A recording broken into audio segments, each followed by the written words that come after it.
Please welcome the WBC #1 ranked middleweight contender known as El Gauchito, introducing Sebastian Heiland. Here is the former IBF junior middleweight champion of the world, known as the future of boxing, introducing the undefeated Jermall Charlo. Jermall Charlo entered the fight with a perfect 25-0 record, 19 KOs, already established as a dominant force after reigning as the IBF junior middleweight champion. This is where you find out the truth about who you are and who Hogan is. Moving up to middleweight for the first time, Charlo was eager to prove that his power and skill would carry into a bigger weight class.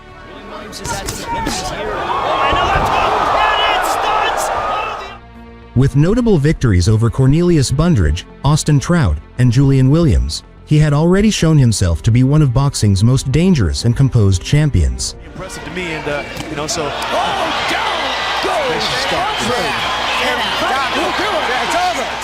This elimination fight was a major step for Charlo, as a win over Heiland would position him as the mandatory challenger to WBC middleweight title.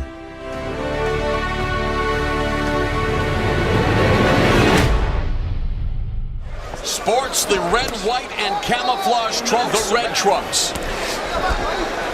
Heiland is already a big right hand from Charlo. 5 punches. We asked him at our meeting, do you want to keep doing that against Charlo with Charlo's power and speed? The thing about the throwing all those punches, he's got to get inside Charlo's jab, get all those punches off. And Charlo's been effective early with the jab. Really, the big calling card, where the foundation is built, is off that. The best jabs in boxing. And for all those people that have that myth about you can't jab out of southpaw, just watch any of the former 154-pound champion Trout. Yeah, tough title defense for Trout. He reached the midpoint of the opening round. It's been all about the sharp jab of Jermall Charlo.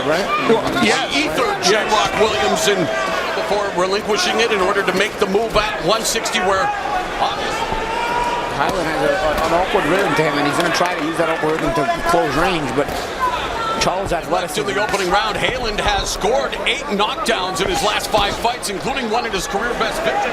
And one thing Heiland's going to have to start doing, he's going to have to start cutting the ring off when Charlo circles. Very effective jab here in the first frame. Like zombie-esque. Well, the newcomer to the middleweight division, Jermall Charlo. He is economical with his punches, and sometimes he goes spells without punching. Now, he knocked out Matthew Macklin with a right hook. He needs to make that punch count tonight. Hasn't been in position to throw it yet. The bell and a round 2 scheduled for 12 in the 160-pound weight class as Heiland comes out a little more. Charlo beginning to put together the 1-2 as well. Goes to the body with a jab. Yeah, I mean, it starts down from the footwork. Like I said, I mean, it's almost like it makes his footing a lot tougher to get positioning inside. But he doesn't even really turn wrist. That's the thing, because if you don't bend your knees, you're not really going to get leverage. We'll see. If he's able to get close, we'll see if he's able to. Landing at 50% according to show stats, and that's pretty extraordinary. Now, there's where Heiland wants to be. We'll see if he can get inside where he can try to do that. 3-punch combination effective. Look at those little half steps. See, just out of range to get him to make it.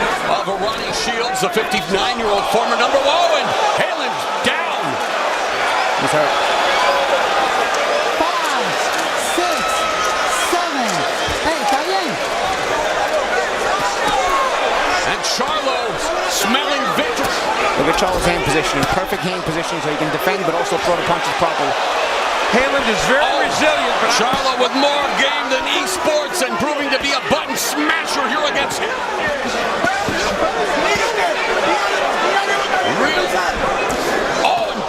Nails Heiland with a right hand. Heiland along the ropes. Charlo just barely makes a miss without losing range. Oh, nice step around. Oh, that was beautiful. Charlo dropped Heiland, and Heiland still on unsteady legs in the final seconds of the round.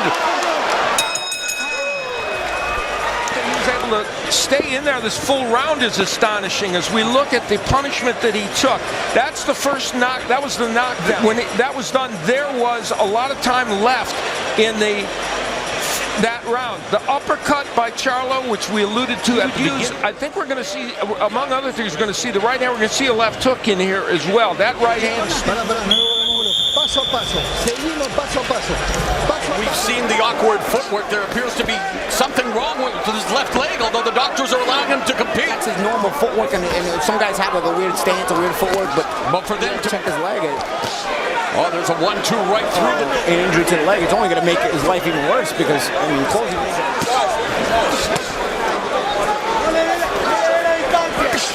Oh, nice little short left uppercut. Charlo to become the first fighter to stop Heiland. And Al, the evidence we have seen thus far. Charlo has had a very disciplined attack, even though Charlo brothers, they never abandon that jab. Look at the half steps again. Watch out, Charlo. Logically, you know his range is always there. Stiff jab to the body by Charlo, so mixing up his... But man, Charlo been able to time Heiland very well, even though he's very in the ring. I'm not sure it's appropriate for his corner to keep him in. Let me tell you something. That first round knockdown, the corner had commented on his leg, so... Yeah, Charlo continues to strafe him with right hand. He's almost going to be 2 game for his own good. Yeah, and his life would be difficult even if he was healthy. I mean, but if he does... And so we will hear from Heiland's corner at the end of the round. Things not looking good for the Argentine. You got to hit the body. You got to hit the body. What's going on here? You need to hold. Heiland, and there's some... There's issues with it, and he cannot push off it and get any leverage. And yeah, it looked like almost that created the knockdown or helped. Something you mentioned on that replay, he can't push off his back leg. And when you come forward, you have to push off the back leg. Watch, he doesn't push off your back foot to push your way in to close range. Right uppercut by Charlo. Who's going to box with discipline and carefully, and even though we'll accomplish their goals in this fight, no matter what. Man, you can't. Heiland, but Charlo's just picking him apart. Jermall Charlo making his 160-pound debut. Or his brother, like and we don't want to take away from Charlo's effort, despite the fact that it appears. Centimeters. There's a left hook going up to 160. It's really evident, and he feels he's ready to make a statement in this division now. The good hand. He's already been down once in the fight. This is no good for him. Oh, and Heiland he can't catch himself. They got to stop this. Off balance. He can't catch himself. He on his back foot. The doctors waved. The fight, I mean, come on. The fight's been waved off. It stopped. And Sebastian Heiland gets stopped for the first time in his career. But do not let that take away from what we saw from Jermall Charlo. And he was, as Paulie said, very disciplined in the way he did everything, and he couldn't catch himself on that left. Superb technique, and there's the left hand lands, and you're right, when he went to get foot land there, but see, as soon as he stepped with that left foot, he went straight down. The left hook of Charlo was a very effective weapon, and that was a hard punch, no matter what. But he landed harder ones actually.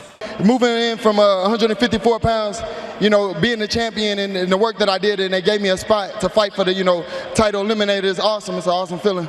Ronnie Shield said stay behind, my jab like I did. I don't think I missed that many jabs. But, stay behind my jab and continue to work, and it's going to come. And sure enough, Ladies and gentlemen, we have the time of 2 minutes, 13 seconds in round number 4. Our referee in charge, Benji Esteves, stops the contest. He is the winner by way of technical knockout. He is still undefeated. Jermall Charlo. After defeating Heiland, Jermall Charlo officially established himself as a top contender at middleweight, earning the WBC interim title and solidifying his mandatory position for a world championship shot.